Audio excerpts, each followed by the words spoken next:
In this video, I provide a concise explanation of the concept of convolution in image processing. I will cover important components of convolution, such as the kernel matrix and pixel padding, using few examples. It's worth noting that the examples are around single channel images. However, the same principles can be applied to multiple channel or colored images by using either the same or different kernel matrices for each individual red, green, and blue channels. By watching this video, I hope you could gain a clear understanding of how convolution operates in image processing and how it can be later extended to handle different types of images. Let's start with few background. Images consist of pixels, which can be represented numerically. Therefore, manipulating the numerical values while preserving the dimensions of the image allows for image manipulation. Image manipulation encompasses various techniques like brightness adjustment and histogram processing, which is used to enhance contrast and improve image quality.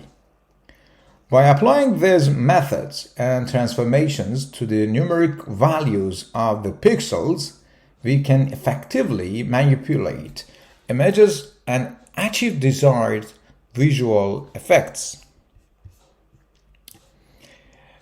Convolution is one of the image manipulation techniques widely used for various tasks like image smoothing, edge detection, image sharpening, and more advanced operation. Convolution involves two key matrices. The image itself, represented as a two-dimensional matrix with pixel values ranging from 0 to 255.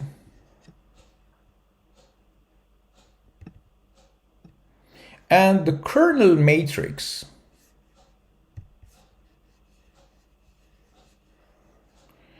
also known as the filter or convolution matrix, which is a smaller matrix, say a 3x3 or 5x5 matrices.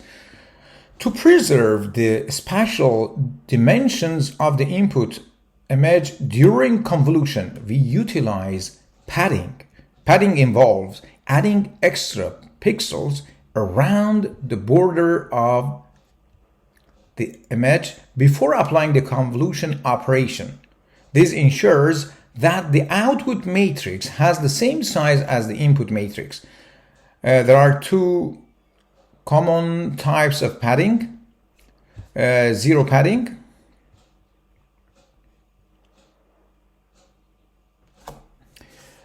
where the extra pixels are filled with zeros.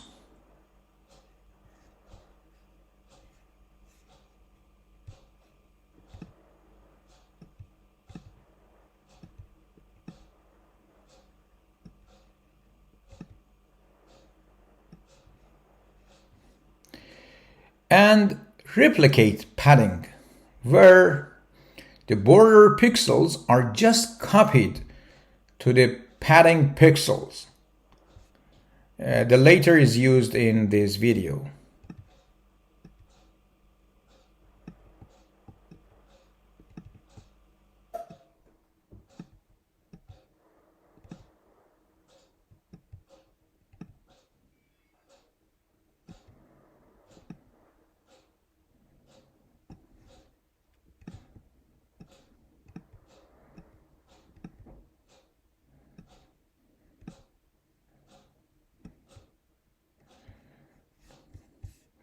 The size of the padding pixels in image convolution is determined by the size of the selected kernel for the specific operation. For example, a 5 by 5 kernel would require 2 layers of extra pixels around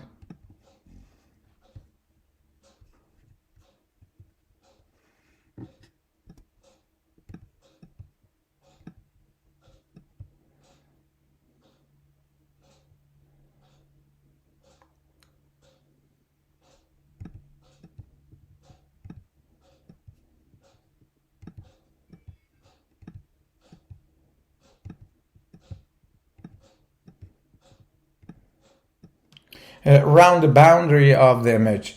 In this video, we focus on 3 by 3 kernels which necessitate only 1 layer of extra pixels for padding. With the concept of padding established, we are now ready to begin the convolution operation and explore its applications in image processing. In a 3 by 3 kernel matrix, the element located in the second column and row is known as the origin. This origin element serves as a reference point during the convolution operation. For instance, when applying convolution to the first element of a matrix, we select a 3 by 3 submatrix from the image matrix, including any necessary padding pixels shown here by red color.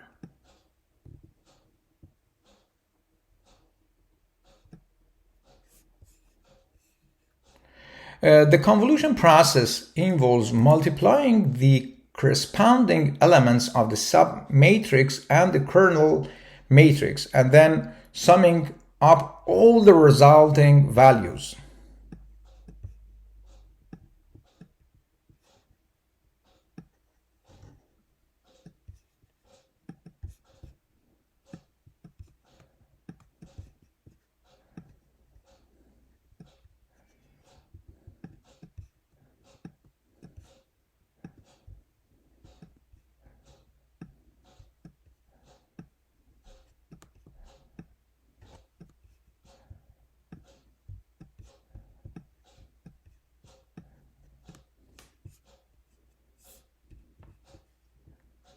The resulting sum determines the value of the corresponding element in the output matrix. In this case is 9 as the first element of output matrix.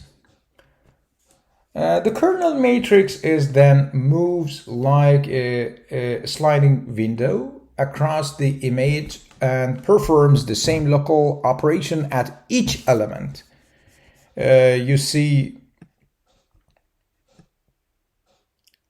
the process in this cartoon. Now let's give the mathematical notation for this operation, which aims to mix up two matrices together.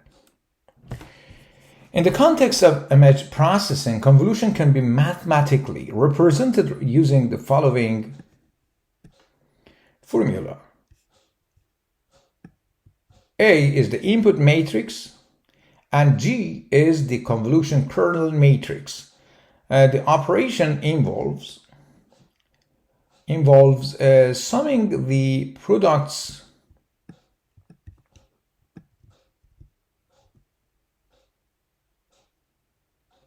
of corresponding elements of the input image and the flipped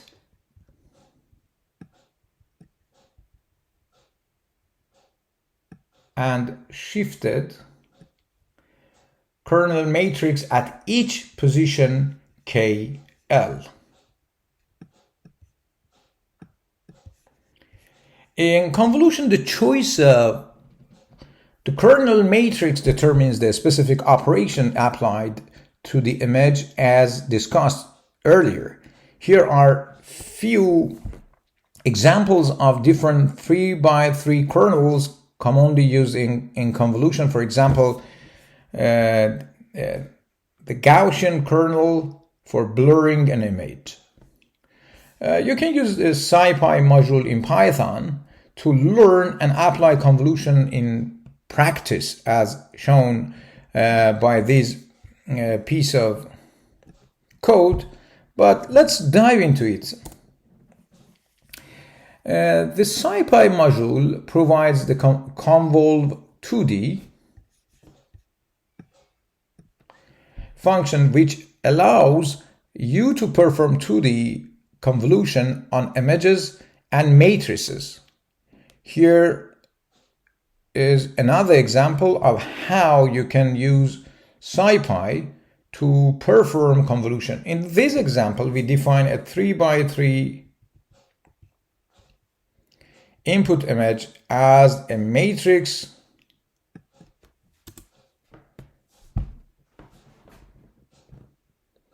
and a 3x3 kernel matrix. We then use the convolve2D function to perform convolution on the image using the kernel. The mode valid parameter here ensures that the output image size matches with the valid region of the input image. It means that the function will utilize the padding as explained. Finally, we print the resulting convolved image. Using the SciPy module, you can gain practical experience and better understanding of how convolution works in image processing.